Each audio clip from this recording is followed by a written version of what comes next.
खनन वाला माल स्विट्जरलैंड जा रहा। अब फिर जनता उसी ट्विटर और एसी और पीसी पे ही रख करके छोड़ देगी। वो चिट्ठी किस काम की है? हमारे साथ हैं इस वक्त ओम प्रकाश राजभर की पार्टी के मुख्य प्रवक्ता अरुण राजभर। अरुण भाई, ये बताओ, कल एक दावा किया गया है कि समाजवादी पार्टी के राष्ट्रीय अध्यक्ष से आपकी मुलाकात हुई है, कुछ चोरी चोरी चुपके चुपके। देखिए, समाजवादी पार्टी झूठ बोलने में, अफवाह फैलाने में और लोडर गैंगों के माध्यम से, जिनको ना हिंदी सही से लिखने आता है और ना सही बोलने आता है, ना कहीं फुल स्टॉप लगाने आता है। हम तो श्री अखिलेश यादव से चाहेंगे कि जो ये आरोप लगा रहे हैं, पहले इनको उत्तर प्रदेश की योगी मॉडल में किसी प्राइमरी विद्यालय में एडमिशन करा दें, ताकि इनको हिंदी लिखना सीख लें पहले, और उसके बाद अगर वहाँ नहीं सीख पाते हैं तो स्मार्ट क्लासों में इनको ट्रेनिंग दिला दें। थोड़ा सा इस ट्रेनिंग हो जाएगी तो समझ में आ जाएगा कि नहीं, हमें भी कुछ आता है। बात हो रही है कि दिल्ली में माननीय अमित शाह जी से श्री राम गोपाल जी मुलाकात कर रहे हैं, चिट्ठी थमा रहे हैं, और चिट्ठी कैमरे में कैद हो रही है और पूरे देश में जनता इस देश को देख रही है कि श्री राम गोपाल यादव जी किस बात का चिट्ठी दे रहे हैं। चिट्ठी पे बात हो रही है, बात चौका की हो रही है, और चौकी वालों को कहा जा रहा है कि ये देखो आईटी सेल में तुम लोगों को ये काम करना है। तो मैं तो ये चाहूँगा कि श्री अखिलेश यादव जी अपने कार्यकाल में अगर इनको पढ़ाए हैं नकल वाला तरीके से, तो हमारी सरकार में इनको अच्छे से हम टेबल बेंच पर बैठा करके हम इनको ट्रेनिंग दे देंगे कि हिंदी कैसे लिखी जाती है। अब सोचिए कि ये लोग कितनी बौखलाहट में लिख रहे हैं, कितनी बौखलाहट में अफवाह फैला रहे हैं। माननीय ओम प्रकाश राजभर जी ने एक प्रतिक्रिया खाली दिया, और उस एक प्रतिक्रिया में पूरी समाजवादी पार्टी की सैफई खानदान, पूरी पार्टी माननीय ओम प्रकाश राजभर को गाली देना शुरू कर दिया। और उन्होंने क्या गलत कहा? इन्होंने आपको आगाह किया कि आपकी पार्टी टूटने वाली है, आप अपने लोगों को बचाइए। अगर ये मैं उनको सलाह दे दिया तो ये सलाह उनको बुरा लग गया। जैसे पहले सलाह दिया था एसी से निकल आइए, लेकिन वो एसी से बाहर कैसे निकलेंगे? लेट सो के उठते हैं, मोबाइल उठाते हैं, ट्वीट कर देते हैं, और फिर तो आप लोगों को बुला के पीसी करते हैं, और फिर एसी में घुस जाते हैं। तो इनको क्या पता चलेगा कि हमारा कौन सांसद नाराज है, कौन विधायक नाराज है, कौन कार्यकर्ता नाराज है, जनता के बीच में क्या समस्याएं हैं। तमाम सैकड़ों ऐसी घटनाएं इस प्रदेश में हो गई जिसमें समाजवादी पार्टी के खुद के कार्यकर्ता किसी राजभर की हत्या कर दिए, तो कभी प्रजापति की हत्या कर दिए, कहीं पाल की हत्या हो गई, कहीं गोंड की हत्या हो गई, कहीं निषाद की हो गई, कहीं चौहान की हो गई। लेकिन एक भी घटना पर समाजवादी पार्टी के मुखिया उनके दरवाजे पर जाने को स्वीकार नहीं किए। आप उठाकर देखिए, भी हाल ही में मऊ में इन्हीं की पार्टी का एक प्रधान, जो समाजवादी पार्टी का विधानसभा पदाधिकारी, वो एक राजभर की हत्या करता है, और हत्यारा खुल करके ये कह रहा है कि हमारा कोई कुछ नहीं बिगाड़ सकता है क्योंकि मैं समाजवादी के साथ हूँ। और उनको बचाने के लिए वहाँ का सांसद मऊ का खड़ा हो गया कि नहीं, हम प्रधान के साथ हैं। इसका मतलब कि समाजवादी पार्टी ये बात भूल चुकी है कि उत्तर प्रदेश में योगी आदित्यनाथ जी की सरकार है और यहाँ अपराधियों की सफाया हो रहा है। अच्छा, तो मुलाकात हुई कि नहीं हुई अखिलेश से? इसमें कोई सत्यता नहीं है। जब ये बात हो रही है तो मैं उस समय आजमगढ़ में था, इनकी सफाई कर रहा था। जिस गढ़ को ये बताते कि मेरा गढ़ है, वहाँ मैं 1 बजे रात को मीटिंग कर रहा था और जनता को ये बता रहा था कि आपके बीच में 5 साल में कौन नेता आता है। कोई सैफई से आया है आपको बहकाने, कोई इटावा से आता है आपको बहकाने, और आपके गांव में खड़ंजा तक नहीं दिखाई देता है। आप अंधेरे में रहते हो। सपा की सरकार थी तो 4 घंटा बिजली मिलता था, और हमारी सरकार में 12 घंटा 18 मिल रहा है। तो ये परिवर्तन मैं लेके आया हूं, और आजमगढ़ की जनता से कह रहा हूं कि आप भी 10 विधानसभा में परिवर्तन लाइए, योगी जी की सरकार में शामिल होइए, ताकि आजमगढ़ को विकास करा। अब उस समय का बात, अब रात की बातें, हम वहां मीटिंग कर रहे हैं। और तो ट्वीट है, देखिए लिखा पढ़ी में अगर जिसने ट्वीट किया है प्रवक्ता है अगर वो समाजवादी पार्टी का, तो हवाई बात है नहीं। अगर वो ट्वीट कर रहा है और ऑफिशियली प्रवक्ता है, ये भी नहीं कि लगाया कार्यकर्ता हो कोई, तो आपकी तरफ से उस पर कोई कार्रवाई या कोई नहीं? देखिए, है क्या कि बात हम कर रहे हैं कि प्रोफेसर राम गोपाल यादव जी की चिट्ठी की, तो ये बात चिट्ठी की न पूछी जाए। चिट्ठी में क्या है? चिट्ठी में यह है कि सीबीआई ने खनन घोटाला, रिवर घोटाले की नोटिस भेजा हुआ है। इनके बेटे, इनके भाई, ये स्वतः इसमें बहुत चाचा, इसमें सब शामिल हैं। रामगोपाल यादव के बेटे को। हाँ, ये सब शामिल है। उनको बचाने के लिए इनका कोई रिश्तेदार और है जो खनन में आया हुआ है, उन लोगों को बचाने के लिए इन्होंने अमित शाह जी से गुहार लगाई कि इसके लिए मुझे कोई भी कुर्बानी देनी होगी, अगर हमारे बेटे को भी आपके दल में भेजना होगा तो हम भेजने को तैयार हैं, सब खाली हमारी मदद करिए और इस पर कार्रवाई मत होने दीजिए। इससे उसमें स्पष्ट लिखा हुआ है कि हमारा प्रभाव जो है खत्म हो जाएगा, राजनीतिक छवि खराब होगी, पारिवारिक कलह पैदा हो जाएगी, हम लोग बिखर जाएंगे, दल खत्म हो जाएगा, हम लोग कहीं के नहीं रह पाए। इसलिए हमारा जान बचाइए, हमारे साथ न्याय करिए और हम आपके साथ खड़े हैं। देश के प्रधानमंत्री जी सदन में खड़ा होकर कह रहे हैं कि श्री अखिलेश यादव जी हमारे मित्र हैं। क्या ये बात सही नहीं है कि श्री अखिलेश यादव जी चोरी चोरी जाते हैं और प्रधानमंत्री से मिलके आ जाते हैं? क्या यह बस सही नहीं है कि उत्तर प्रदेश के मुख्यमंत्री योगी जी से? तो अब भाई लोकसभा सांसद हैं अखिलेश यादव, एक पार्टी के राष्ट्रीय अध्यक्ष, तो प्रधानमंत्री से मिलने में क्या समस्या है उनको? अरे भाई, प्रधान हम कहाँ कह रहे हैं कि समस्या है? लेकिन आप मिलने जा रहे हैं तो समस्या है। हम कहाँ मिलने जा रहे हैं कि समस्या है? बात तो वहाँ ये कैमरे पर मिल रहे हैं और आप चोरी चोरी नहीं नहीं, वो कैमरे पर मिले ना। अगर वो नहीं पकड़े जाते, अगर वो कैमरे में कैद नहीं होते तो ये कहते कि ये झूठ बात है। ये पूछे क्या अखिलेश जी ने इसकी पुष्टि किया, क्या रामगोपाल यादव जी ने इसकी पुष्टि किया कि नहीं हमने चिट्ठी दिया है कि नहीं दिया है? ये स्वीकार करें कि हाँ हमने चिट्ठी दिया है। आप अपने चैनल पर कहिए कि हाँ, आप स्वीकार करिए कि हाँ हमने माननीय अमित शाह जी को चिट्ठी दिया है। आप चिट्ठी में लिख रहे हैं अपने कागज़ से, अपने कलम से, और सफाई देने के लिए आ रहे हैं तो ओम प्रकाश राज को गाली दे रहे हैं। तो आप सही बात बताइए कि आप मुलाकात करके अपनी जान बचाने की गुहार लगाए हैं कि नहीं लगाए? अगर लगाए हैं तो जनता के सामने कह दीजिए कि हाँ हम अपनी गुहार लगाए हैं जान बचाने के लिए, इसके लिए मुझे कई सांसदों को वहाँ पहुँचाना होगा तो मैं सब वो समर्थन करूँगा, मैं साथ दूंगा। अब इसमें सांसद दिल्ली बैठे हुए हैं, 4-6 सांसद इनके दिल्ली में हैं। लेकिन नंबर टूटने की जो बार बार बात आ रही है, आपके द्वारा भी कहा जा रहा है, तो टूटने में नंबर ज़्यादा चाहिए होंगे। नंबर तो बता ही तो रहे हैं, 22, 23, 24 की नंबर है। अब हमारी बात का भरोसा नहीं है। अभी श्री केशव प्रसाद मौर्य उत्तर प्रदेश के डिप्टी सीएम ने ये बात को कहा। अब आप उनकी बात मत भरोसा करिए। कल एक और नेता बोलेगा जहां से मिल के आए हैं कि हाँ हमसे मिल रहे हैं ये लोग, तब कहाँ सफाई देने जाएंगे? घबराइए नहीं, फ्लैश करेगा कि ये नाम इस अब अभी सब अलर्ट हो गए, सपा के मुखिया भी अलर्ट हो गए कि हमारा कौन गैंग कहाँ जा रहा है। तो अब वो अलर्ट हो गए तो थोड़ा इधर उधर की बातें होगी। जो डर गया वो चला जाएगा। अखिलेश यादव ने ये भी इनके दल में जितने ईमानदार थे, वफादार थे, बहादुर थे, हम तो कह रहे हैं जितने बहादुर लोग हैं एक बैठक बुला लीजिए, सबकी बहादुरी पता चल जाएगी कौन बहादुर इनके साथ है कौन नहीं है। आप तिरस्कृत करेंगे, अपमानित करेंगे और उनके साथ खड़े नहीं होंगे। अगर वो अपना रास्ता बदलने के लिए स्वतः तैयार हैं तो इसमें अरुण राजभर, ओम प्रकाश राजभर या भारतीय जनता पार्टी क्या कर सकती है? अगर कोई सामने से आ रहा है अब कह रहा है कि मुझे अपने साथ रखिए, हमको वहाँ तक पहुँचा दीजिए, तो ये बताइए कि हम क्या कहेंगे कि भैया आप हम बता दे रहे रास्ता, वहीं रास्ता पकड़ लीजिए, पहुँच जाइएगा। तो भारतीय जनता पार्टी ने सपा से उठा के और भाजपा तक पहुंचाने की जिम्मेदारी आपके पास दे रखी? नहीं, हमको नहीं, उन्हीं के लोग लगे हैं।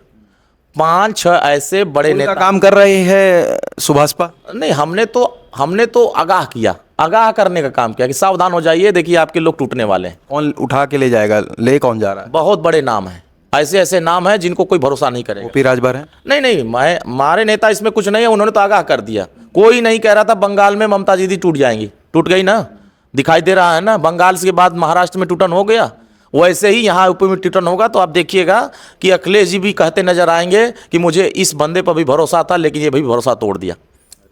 तो मैं तो बता रहा हूँ ऐसे नाम आएंगे। अभी इधर जब से चैनल पर चलने लगा है, अब ये भी सतर्क हो गए कि अभी हम लोग इधर उधर भागेंगे तो फिर कहीं गड़बड़ ना हो जाए मामला, इसलिए कुछ समय तक के लोग नहीं, जल्दी, बहुत जल्द। अगर ये चिट्ठी नहीं जनता के सामने बताएंगे तो जनता खुद चिट्ठी देख लेगी कि इस चिट्ठी में क्या लिखा है। तो चिट्ठी में रिवर फ्रंट पर बार बार ओपी राजभर का भी ट्वीट आ रहा है, रिवर फ्रंट की बात खोल दूंगा, अभी तो कुछ नहीं कहा है, तो ये हाल है। तो क्या है, ऐसा कितना घोटाला हो गया भाई? जांच तो चली रही है, जब सरकार बनी थी योगी आदित्यनाथ की तभी जांच के आदेश हुए थे। ऐसा क्या है जो खुलासा नहीं हो पा रहा? देखिए, वो सीबीआई जांच कर रही है और एजेंसी समय समय पर चीज़ों को रिवाइज कराती है, और जब रिवाइज कराती है तो ये गुलदस्ता पहुंच जाता है कहीं सीएम के पास तो कहीं गृह मंत्री जी के पास। तो ये गुलदस्ता जो पहुंचता है तो वो थोड़ा सा मामला ठंडा हो जाता है, थोड़ा इज्जत पानी बचा देते हैं। अब मामला ये है कि प्रदेश में जिस तरीके से यह लोग काम कर रहे हैं, अभी ब्राह्मण समाज को बैठक बुलाया और ब्राह्मण समाज को कहा कि जय परशुराम, और आप देखिए कि इन्हीं के राष्ट्रीय प्रवक्ता राजकुमार भाटी जी ने कहा कि ब्राह्मणों की तुलना वैश्याओं से कर दिया। अब आप बताइए कि आप एक तरफ बैठक करते हैं और उसी में एक ब्राह्मण खड़ा होकर कहता है कि समाजवादी पार्टी के मुखिया ये बताइए कि आपकी पार्टी का नेता हम लोगों को वैश्या कहता है, तो आपने उसके खिलाफ कार्रवाई क्या किया? इनकी पार्टी में एक दलित कन्नौज का था, उसको मार करके उसको जिंदा दफन कर दिया। उसको न्याय दिलाने के लिए क्या कोई आवाज़ उठाए तो उसके बाद दबा देंगे? तो अब ये बात जब अंदर हुई तो उन्होंने उसको बाहर कर दिया कि आप यहाँ से बाहर जाइए। जैसे ही वो बाहर गया, बात बाहर आ गई। फिर समझ में आया कि बाहर बात चल जाएगी तो बहुत दिक्कत हो जाएगी। फिर अंदर बुला के समझा करके कहा कि ऐसा मत करिए, हम आपके सामने हाथ जोड़ते हैं, दोबारा ऐसा नहीं करेंगे, हम आपका सम्मान करेंगे। अब सोचिए कि जो अपने दल में ब्राह्मणों को अलग अलग तरीके से, एक तो नेता उसका कहता है कि ब्राह्मण तो चोर होते हैं। अब आप बताइए कि एक तरफ आप गाली भी देंगे और दूसरी तरफ जय जयकारा भी कराना चाहेंगे, तो फिर ये परंपरा कैसे चलेगी? सनातन पांडे पर भी थोड़ा तीखा हमला हुआ है, तो सनातन पांडे कह रहे हैं कि उनका तो मामला ठीक कर दिया, मशहूर कर दिया उनको आपने। नहीं नहीं, देखिए वो सुबह गए थे दिल्ली, वो खुद मिले हैं। अब आप चैनल पर आके कहेंगे कि मैं नहीं मिला हूँ। ये ब्राह्मण असली हैं, अभी अपने दल की बात करेंगे क्योंकि बात हाईलाइट है। जैसे ही मामला ठंडा होगा, देखिए ये सब मैनेज होकर के वहाँ चले जाएंगे। वहाँ कहाँ? वहीं दिल्ली की तरफ बढ़ाई, ज़्यादातर दिल्ली बिता रहे हैं ये लोग। मुलाकात, बात, खान पान चालू हो गया, सब बैठक चल रही है। ये हम लोगों को सामने कहेंगे कि नहीं, अब अखिलेश जी सतर्क हो गए हैं। अभी तो चुनाव से पहले बड़ा विस्फोट होगा। बड़ा विस्फोट होगा। ये समाजवादी पार्टी को आगाह करने का समय था, किया गया। अगर इनके ही परिवार के सदस्य लगे हैं समाजवादी पार्टी को तोड़ने के लिए, क्या ये बात सही नहीं है कि जब समाजवादी पार्टी में शिवपाल जी नहीं थे तो उन्होंने कहा कि समाजवादी पार्टी में एक शकुनी है जिनका नाम चश्मा है, ये चश्मा समाजवादी पार्टी को ख़त्म कर देगा। ये कहा था कि नहीं कहा था? आज वही चश्मा, वही शकुनी आज वहाँ पहुँचे हैं, तो क्या शिवपाल जी के पेट में ये जो चल रही थी, ये सांप नहीं लौट रही होगी कि ये समाजवादी पार्टी का आदमी हमारे ही पार्टी ख़त्म करने के लिए, हमारी परिवार को ख़त्म करने कोई भी फैसला करने के लिए तैयार हो गया है? तो खुद चिट्ठी तो बना के वो ले जा रहे हैं, खुद लेटर में नाम लिख के वो ले जा रहे हैं कि ये बंदा है, इसको बुला के मिल लीजिए। तो उसमें हम क्या सफाई देंगे? सफाई तो उनको देना चाहिए कि हाँ, हमने चिट्ठी में 10 लोगों का नाम दिया है, 10 लोगों का नाम और दे देंगे, अभी 10 लोगों से बात करिए। तो ये बातें तो उनको बतानी चाहिए ना कि हाँ, हमने चिट्ठी दिया है और चिट्ठी में ये लिखा है और इसका मायने ये है। और एक भी नेता उस चिट्ठी का जवाब नहीं दे रहा और लोडर लोगों को लगा दिया है कि ट्वीट करो, इस विषय को हटाओ। तो विषय से हटाने के लिए हमारा एक ही लाइन है, इधर उधर की बात मत कर, ये बता चिट्ठी में लिखा क्या गया। अच्छा, आखिरी सवाल। अखिलेश यादव को आपने बोला कि एसी में रहते हैं, ट्वीट करके खाली काम चलाते हैं, लेकिन जो 24 का नतीजा था वो आपने भी देखा, उत्तर प्रदेश ने भी देखा। 27 में क्या उसी तरीके का अगर आंकड़ा बैठता है तो क्या तैयारी है आपकी, और खासकर एनडीए के सहयोगी हैं तो पूरे एनडीए की बात? उत्तर प्रदेश की जनता उत्तर प्रदेश में दंगा नहीं चाहती। उत्तर प्रदेश की जनता उत्तर प्रदेश में कर्फ्यू नहीं चाहती। उत्तर प्रदेश की जनता उत्तर प्रदेश में सुरक्षा चाहती। चाहे वो युवा हो, महिला हो, किसान हो, व्यापारी हो, हर वर्ग का व्यक्ति ये चाहता है कि जिस तरीके से कानून का राज स्थापित है उत्तर प्रदेश में, उसी तरीके से स्थापित रहे। क्या कौन ये चाहेगा कि मुजफ्फरनगर का दंगा हो और दंगा में हिंदू और मुसलमान दोनों मारा जाए, और मारने दोनों मरते हैं तो एक को काम दिया जाता है, एक को सम्मान दिया जाता है और एक को कुछ नहीं दिया जाता है, और सुप्रीम कोर्ट कहता है तो सरकार जाती है दोनों को न्याय देने के लिए। तो आप सोचिए कि जो एक भावना से काम करने वाली सरकार, एक जाति विशेष को ध्यान देने वाली सरकार, तो क्या उत्तर प्रदेश की जनता चाहेगी कि हम इनको दोबारा ला दें? हमारा ही बस था, हम ही लोगों का कल्याण, हम लोगों का ही कल्याण करने का रास्ता था कि 17 में 47 थे और 22 में 125 के आसपास पहुंच गए। आने वाले समय में ये 27 पर फिर आ जाएंगे।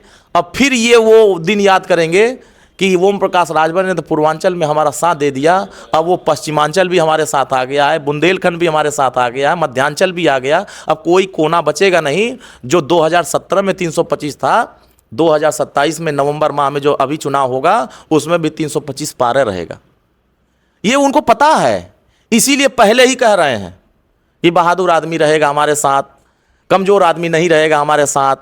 हम पीडीए मतलब पी से पंडित की भी बात कर रहे हैं, डी से दलित की भी बात कर रहे हैं, फिर कहते हैं कि हम दूसरी बातें कर रहे हैं। तो घुमा फिरा कर कि ये कह रहे हैं कि मैं 2027 में भी नहीं आ रहा हूँ, क्योंकि मेरा एक भाई बिहार में सफ़ा हो गया है, क्योंकि मैं वहाँ गया था, वहाँ भी सफ़ा कर दिया। मैं दीदी को भी गया था वहाँ, उनको भी सफ़ा कर दिया हूँ।